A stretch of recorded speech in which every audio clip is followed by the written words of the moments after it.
ባል ለእግዚአብሔር ተደረገ። ኃይለኛ መንፈሳዊ እንቅስቃሴ መቼ ተነሳ? ጭልምልም ባለበት ሰዓት፣ እግዚአብሔርን የሚያሳዝን ነገር እየተደረገ ባለበት ሰዓት የእግዚአብሔር ቃል ኪዳን ብቅ ሲል መንፈሳዊ እንቅስቃሴ በኃይል ተሰሰ። Okay, let's go further. Let's look at the fulfillment of the promise of the coming of Christ. እስኪ የኢየሱስ ክርስቶስን የመምጣት ቃል ኪዳን አፈጣጥ የተፈጸመበትን ይመጣል ተብሏል አይደለም? የተፈጸመበትን ቃል ኪዳን ሁኔታውን እንመልከት። All the way from Abraham. ከአብርሃም ጀምሮ if you look at the promise in a holistic way, Christ was promised to Isaac, Jacob, and to Moses, to the prophets. Praise the Lord. Hallelujah. Amen. The generation and the time in which that promise was going to be fulfilled, you see the same pattern taking place. What age? What was the spiritual condition? What was the spiritual environment? God came in the flesh to accomplish his promise. What was going on in the temple? Huh? When the promise arrived. When you look at the condition of Israel, Israel was under Roman occupation. There was corruption in the religious leadership. Do you know that the priesthood that we see in the New Testament, the priests that would condemn Jesus, they were not from Aaron's class. They were actually political appointees. It was the Roman governor who appointed the priests of the time. This is why they say in one scripture in the book of John, he is turning the world upside down and the Romans are going to come and take our place. But in that time, Peter was born. John was born. James was born. Mary was born. Martha was born.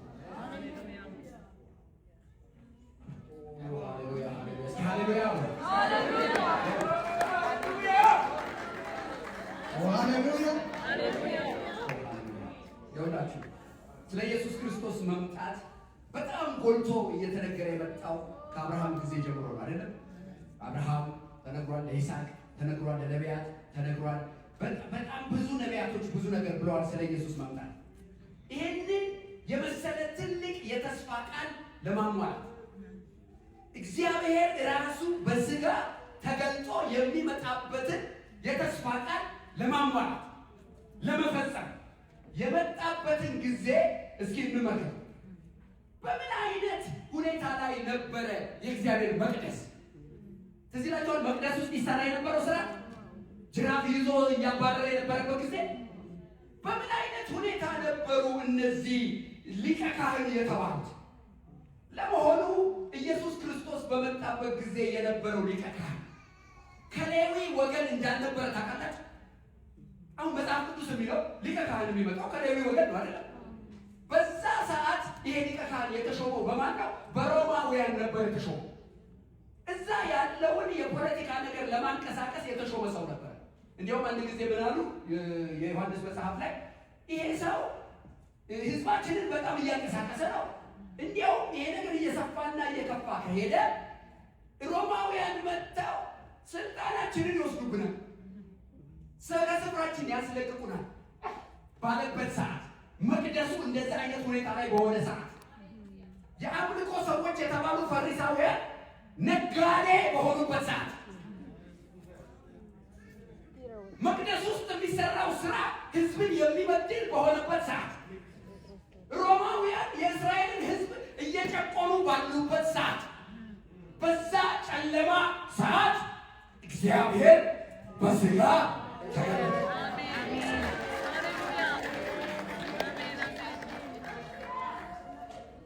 Now, sister, young and old,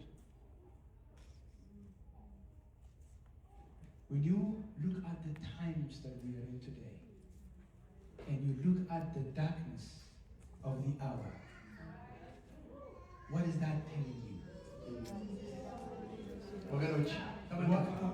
Based on the pattern, what is that telling you? Hallelujah. If you get it, say hallelujah. Hallelujah. What is that telling you? The time and the generation for the fulfillment of his promise, spoken in the past, has come. Hallelujah. Hallelujah. Hallelujah.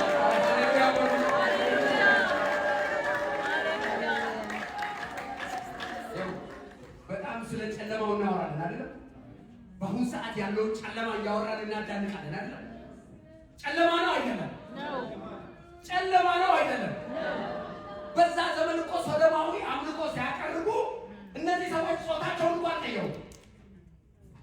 አሁን የልጆች ጾታ በኦፕሬሽን የሚቀየርበት የጨለማ ዘመን ነው። ብዙ ጨለማ፣ ብዙ ክፋት፣ ብዙ ባለበት ዘመን ነው። በዛ ጨለማ ጊዜ ኢየሱስ ሲመጣ ያ ፕሮሚስ ያ ተስፋ ቃል ሊፈጸም ሲል እነማን እግዚአብሔር እንዳስወለደ እነማን ልጆች እንደመጡ ታውቃላችሁ? ጴጥሮስ በዛ ሰዓት ተወለደ። ቶማስ በዛ ሰዓት ተወለደ። ትንቢት የሚፈጸምባቸው እግዚአብሔር የሚሰራባቸው እንደ ፊልጶስ ተወለዱ።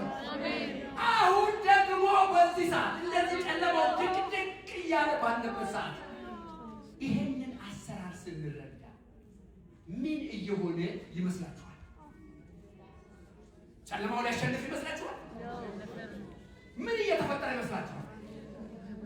እግዚአብሔር የተናገራቸው ትልልቅ የተስፋ ቃሎች በዚህ ትውልድ የሚፈጸሙበት ሰዓት ደርሷል። ንቁ! ሃሌሉያ!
በልቤ ደስ አንተ ብቻ ትኖራለህ አንተ ብቻ ልቤን ሰጥቼ